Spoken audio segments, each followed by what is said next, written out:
Guten Morgen zu Tag 3. Guten Morgen. Wir haben heute eine ganz andere Etappe vor uns. Die letzten beiden Tage sind wir an der Adriaküste entlang gefahren und heute machen wir einen Schwenk Richtung Inland. Fahren dann erst 50 Kilometer ziemlich flach wieder, weiterhin. Und dann geht es aber von annähernd 0 auf knapp 1000 Höhenmeter. Richtig, das heißt unsere erste Bergetappe hier für Italien. Wir sind schon sehr gespannt und wir versuchen es eigentlich auch heute alles wieder in Eco zu fahren. Ja, und was, also, sagen wir mal, Tour, wenn es hochgeht. Ja, mal sehen. Und ja, genau. Also den höchsten Punkt haben wir bei ungefähr 100 Kilometern, 106 Kilometern erreicht. Und dann sind es noch 25, dann geht es aber bergab zum Campingplatz. Und auf den Campingplatz können wir uns heute, glaube ich, richtig freuen. Der sieht sehr gut aus. Mit schönem Restaurant, richtig schönem Pool. Ja, also, genau. Noch bin ich so ein bisschen, oh Gott, hoffentlich kriegen wir auch da wirklich einen Platz. Aber ja, es sah toll aus und ja, wir kriegen einfach einen Platz. Gut. Genau, heute Morgen, es ist jetzt 7 Uhr, zum ersten Mal, ich habe einen Donner gehört. Das mag ich ja gar nicht gewesen. Und es tropft? Und es tropft ausnahmsweise mal. Wir sind gespannt, wie heute so der Tag ist. Wobei so ein bisschen Tropfen unterwegs finde ich jetzt heute gar nicht so schlecht. Wenn es so bleibt wie jetzt, ist okay. Dann, genau. Dann trocknet es auch wieder. Ja. Genau. Also starten wir mal. Genau. Und ich brauche einen Kaffee.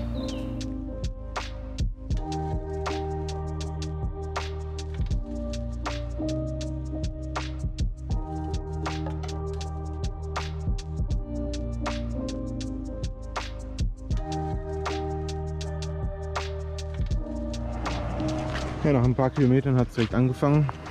Wir haben die Regensachen angezogen und fahren jetzt mal wieder mit dem Schaumstoff-Windschutz von der GoPro ohne Mikrofon. Ja, irgendwie habe ich das Gefühl, das bleibt jetzt ein bisschen länger so. Warten wir mal ab. Ich sehe den blauen Himmel schon unter den Wolken. Und ihr wisst ja, nach Regen kommt Sonne.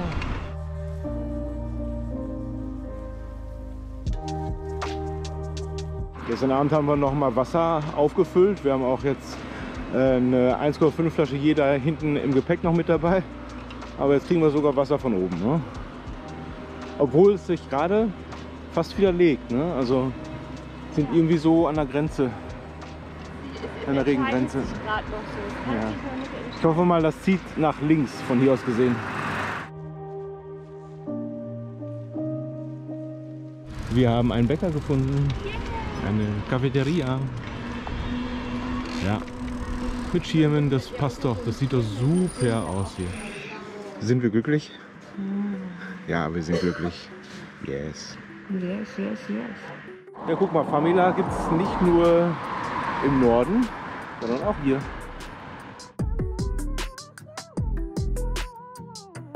Wir haben wieder unsere Regensachen eingepackt. Keine Wolken mehr über uns, ist nämlich alles dahin gezogen. Das freut uns doch sehr.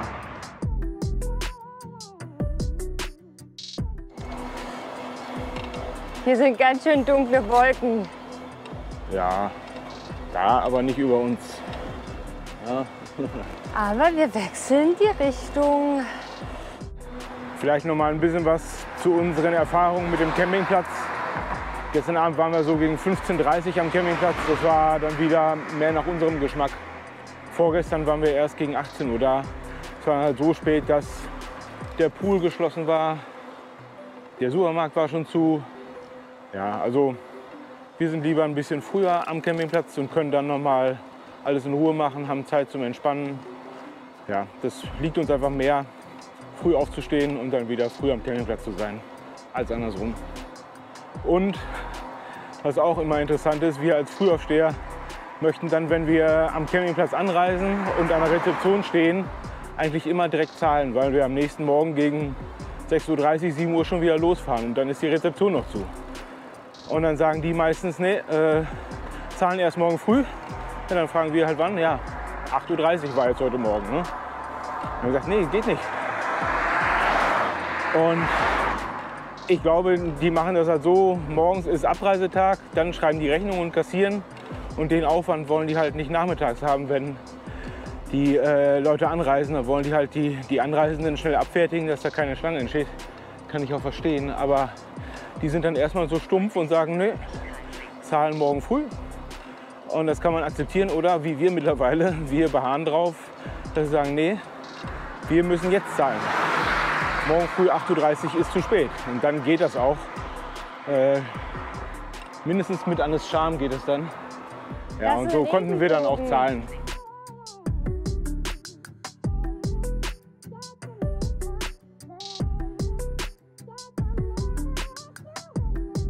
Also dieses Bild ist jetzt absolut eins, was ich mit Radwegen in Italien auch verbinde. Ich glaube, so ähnlich sieht es an der Etsch, im Etschtal auch aus. Also insgesamt, was ich so aus Videos kenne. Ja, und insgesamt finde ich schon, dass sie ein sehr gut ausgebautes Radwegenetz haben. Gute Straßen.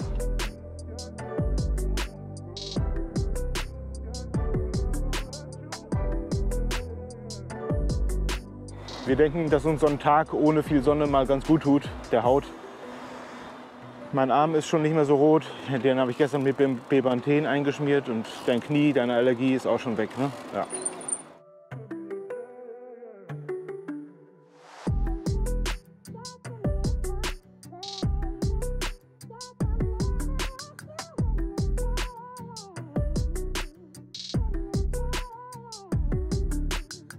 Ja, der Weg ist schon ein bisschen beschwerlicher, aber sehr schön hier.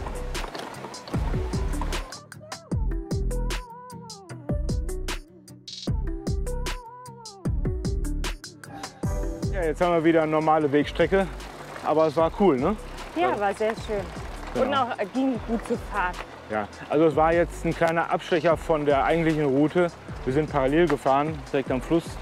Deswegen war es ein bisschen beschwerlicher, aber die Mischung macht's ja und ja genau, die Mischung macht's, ne? Ja, die Mischung macht's. Ja. Das Wetter wird besser, wir haben uns mit Sonnenschutz eingecremt. Ja, ist jetzt 9:42 Uhr, 34 Kilometer sind wir bereits gefahren, 96 noch. Das sind, glaube ich, Nektarinenpflanzen hier. Was für Pflanzen? Nektarinenbäume. Okay. Und dann kommen wir so ab 50 Kilometer in den Apennin. Da wird sportlich.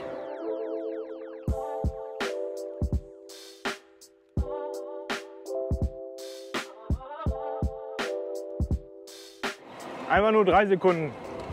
1, 2, 3. Das waren keine 3 Sekunden. 1, 2, 3. Ganz kleine Hühner.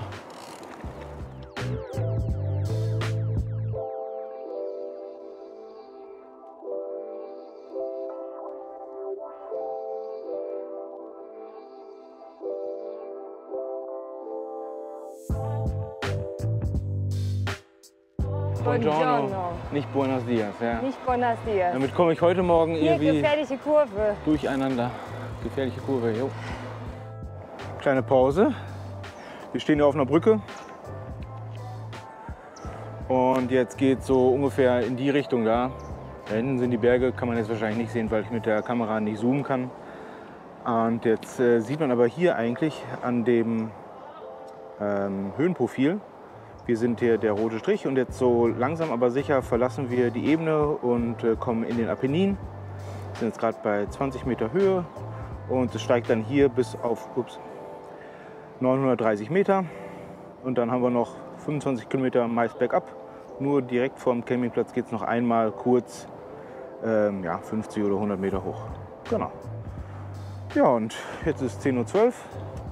Sind wir mal gespannt, was uns da erwartet. Ne? Absolut, genau. Ah, ein herrliches Windchen. Ja, stimmt. Ah, schön.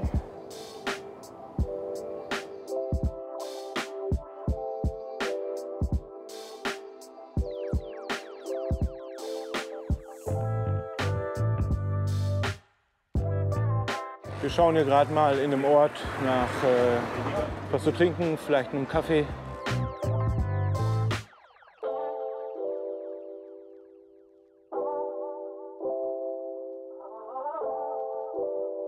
So ein schönes Herz. Ja.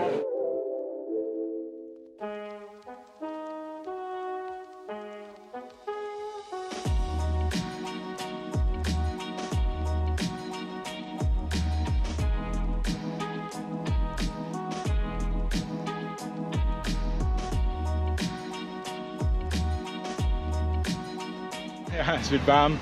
Wir kämpfen uns hier in Eco hoch, ist aber noch ziemlich gemäßigt. Ja, es geht halt stetig bergauf erstmal. Es ist schon cool hier, also es ist kein expliziter Radweg, ne? Auto. Aber halt eine vernünftige Straße und man kann hier gut fahren. Natürlich kommt auch mal ein Auto, aber passt schon.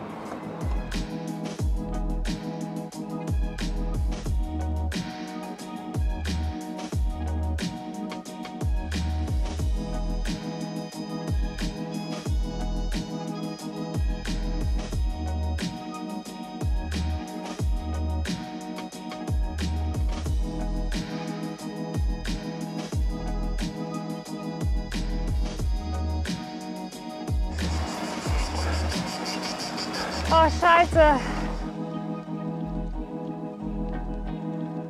Passend nach einem Anstieg gab es hier im Nirgendwo diesen Superladen, Supermarkt. Supermarkt, genau. Und du hast deinen geliebten Birnensaft. Ja. Gut, dann kann es ja weitergehen. Dann kann es jetzt gestärkt weitergehen. Und ich sehe gerade, der Akku hat noch 14%, dann tausche ich den jetzt mal eben. Ja. Gut.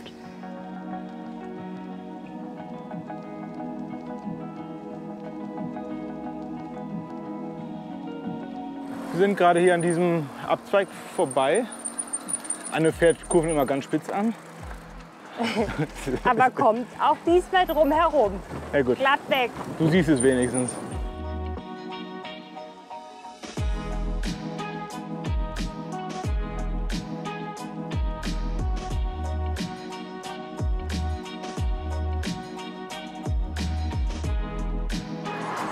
Sie befahren einen Off-Grid-Abschnitt.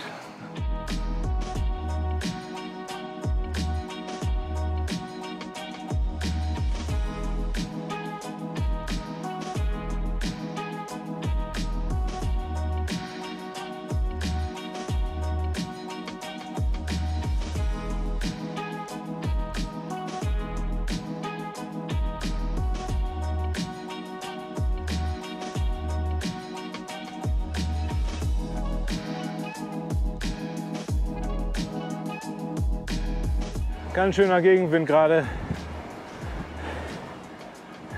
Wir quälen uns hier mit 17 voran. Wir möchten jetzt mal Pause machen und suchen uns gerade mal irgendwie ein schattiges Plätzchen. Aber bisher haben wir noch kein Glück gehabt. Wir rollen noch mal ein bisschen weiter. Wir haben jetzt gerade hier Pause gemacht, haben noch Stühle aufgebaut und ein bisschen Obst gegessen. Und jetzt geht's weiter. 30 Kilometer hoch und dann 25 runter. Das wird ganz schön anstrengend, glaube ich. Ja.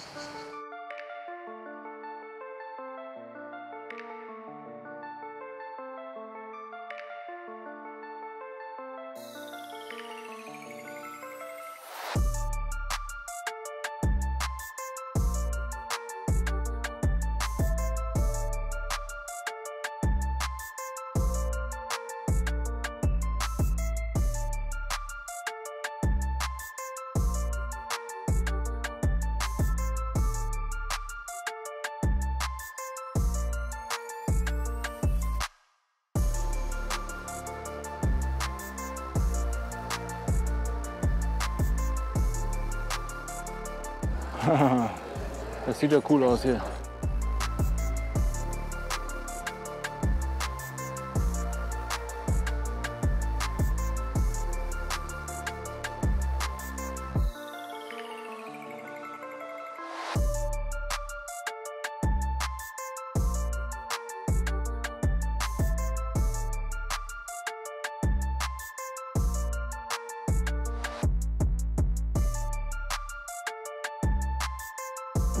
Hier ist echt heftig, links sieht man es ganz gut.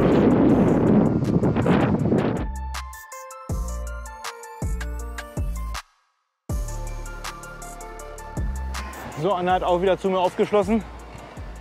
Die letzten steilen 20 Kilometer. Und wie ist es? Ha? Wie ist es? Ja, steil und anstrengend. Ja, vor allem der Wind, ne? Also Aber steil. landschaftlich gigantisch. Ja, Lohnt sich. ja.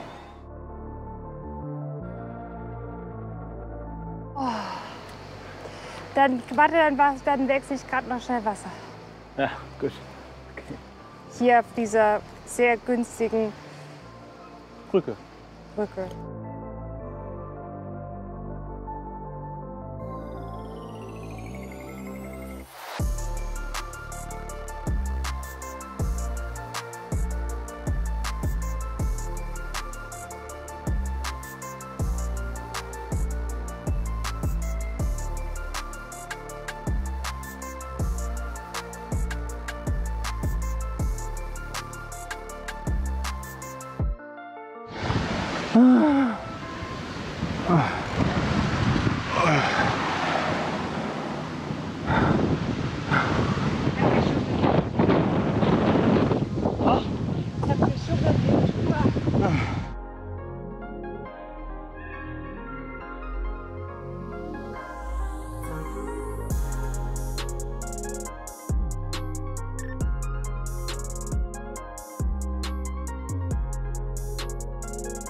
Hey ho.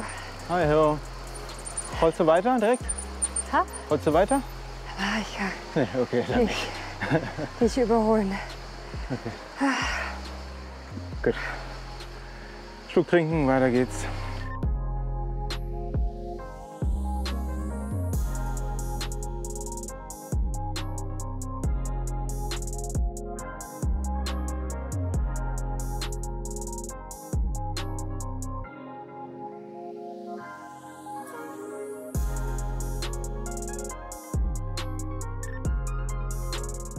Da hinten ist Anne.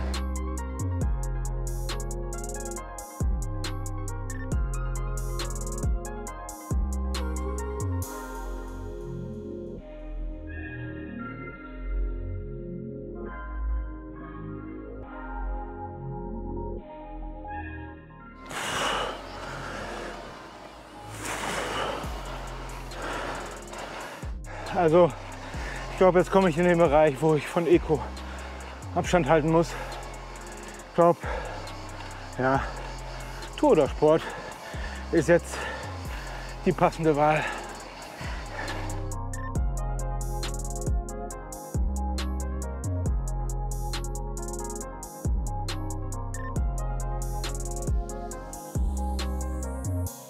Ja, nach dem heutigen Tag habe ich schon vergessen, wie komfortabel Tour und so weiter ist. Hatte mich schon ganz gut an Eco gewöhnt.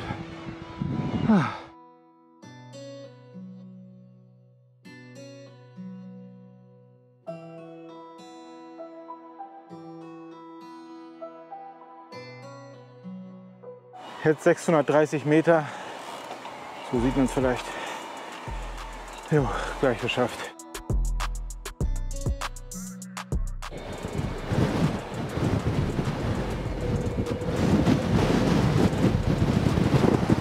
Boah.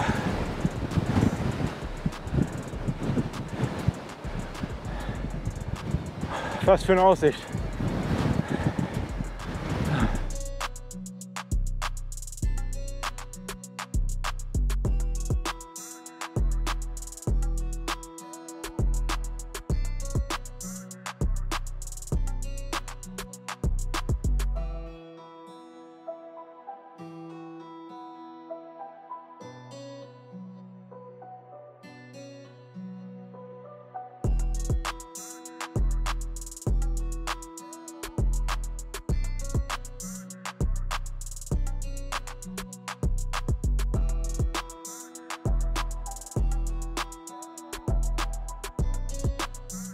Gut, also jetzt sind wir auf 880 Meter Höhe, 50 noch, ist irgendwie noch ein guter Kilometer, 1,5 oder so.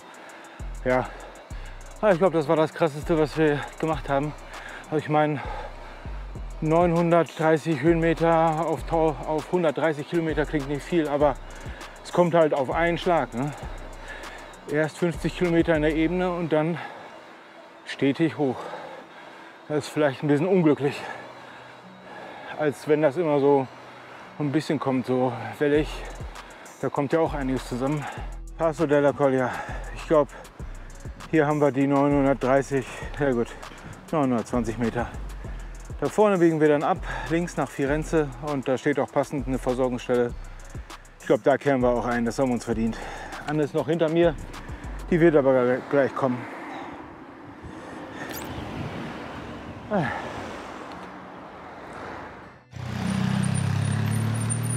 Geschafft, höchster Punkt. Mhm. Ich bin stolz auf mich. Ja, ich bin auch stolz auf dich. Wir fahren direkt weiter. Es geht jetzt hier halt steil bergab. Mal gucken, wie viel ich hier filmen kann. Bremsen einhändig ist ja schlecht.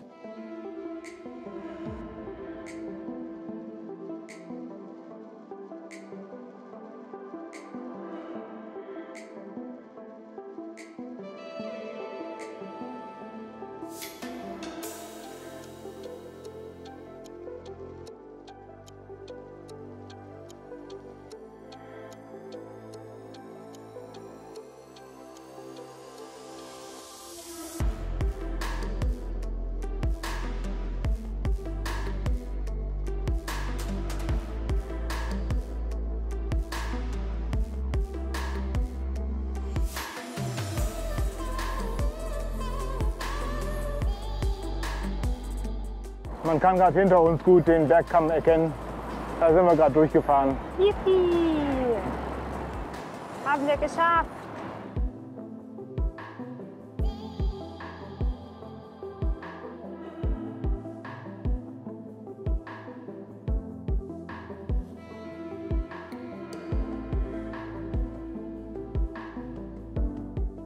Wir sind jetzt 8 Kilometer vom Ziel.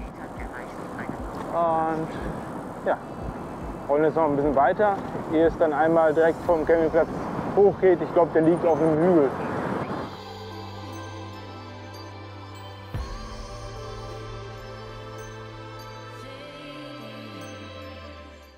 Wir sind in San Piero Arsive. Hier ist der Campingplatz. Ups, jo.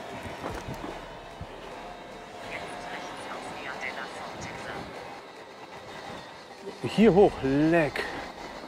Wirklich, ja.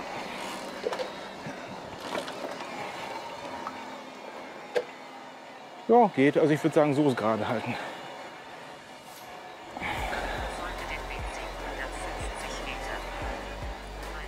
Anne schafft's auch. Ich habe wieder Turbo. Ah, ja. Ja, also der Weg hier ist ein bisschen beschwerlich. Hier ist schon wieder guter Schotter. Ah, da wird es nochmal interessant. Vielleicht wählt man da einen anderen, den offiziellen Weg. Irgendwelche Camper müssen ja auch hier hochkommen. Nee, ich habe das gerade schon gesagt. Also da muss man was anderes wählen. Also gerade war es so krass, das konnte ich auf keinen Fall filmen.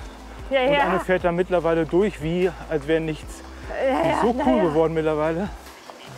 Ja, also keine Ahnung, habe ich halt scheiße geplant. Falls Sie unsere Route übernimmt. Jetzt auf der anderen Seite wieder runter müssen. Wir wurden jetzt da gerade von dem durchs Tor gelassen. Der war zufälligerweise da. Ich habe den gefragt. Mega cool. Und ja, der lässt uns jetzt rein. Ja, alles easy. Sonst hätten wir jetzt auch nicht gewusst, wie wir da hinkommen. Also ja, da muss man mal nach dem offiziellen Weg suchen.